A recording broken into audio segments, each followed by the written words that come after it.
पवार यांचं पार्थिव आता अंत्यदर्शनासाठी विद्याप्रतिष्ठानच्या प्रांगणात ठेवलं गेलंय। आपण पाहतोय विद्याप्रतिष्ठानच्या प्रांगणामध्ये तुडुंब अशी गर्दी जमलेली आहे। अजितदादांचं शेवटचं दर्शन घेण्यासाठी जनसमुदाय या ठिकाणी भेटलाय।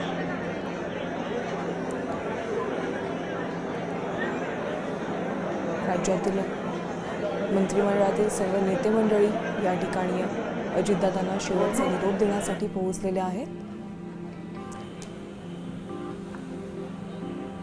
अजितदादांचं पार्थिव विद्याप्रतिष्ठानच्या प्रांगणात ठेवण्यात आलं। संपूर्ण पवार कुटुंबीय या ठिकाणी आता उपस्थित आहे।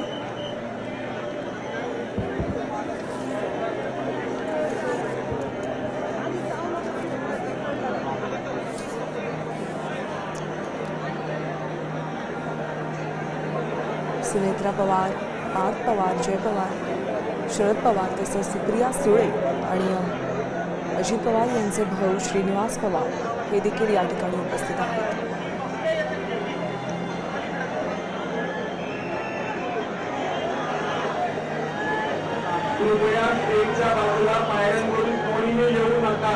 दादांच्या जाण्यानं आज शब्दच हिंकले, कधीही न भरणारी पोकळी अशी निर्माण झाली आहे।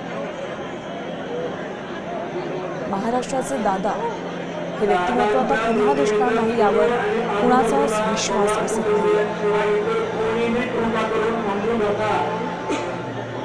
पवार कुटुंबियांना थांबण्यासाठी जागा द्या, कृपया दोन्ही प्रतिमेच्या आजूबाजूला पुढे उभं राहू नका।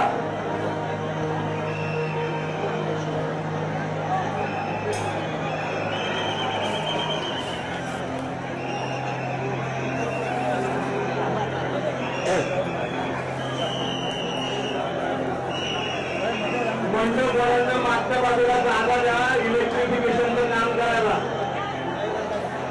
कृपया मागच्या बाजूची गर्दी कमी करा।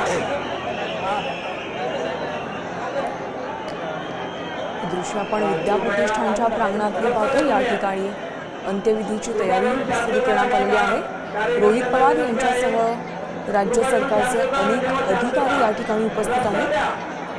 अजित पवारांचं पार्थिव याच विद्याप्रतिष्ठानच्या मैदानावर ठेवलं गेलं। उद्या सकाळी याच मैदानावर अंत्यविधी केले जाणार आहे।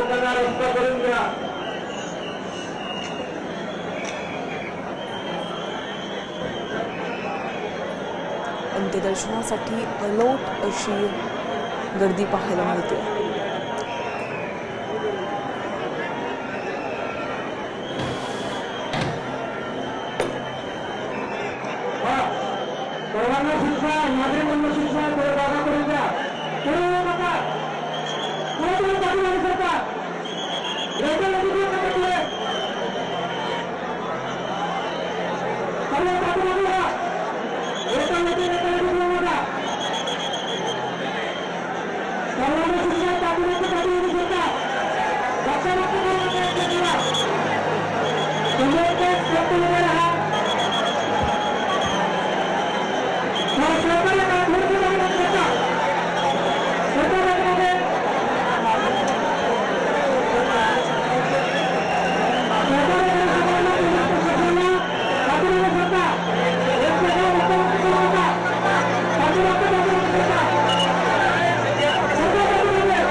पार्थिव अंत्यदर्शनासाठी विद्याप्रतिष्ठानमध्ये आणण्यात आलेला आहे।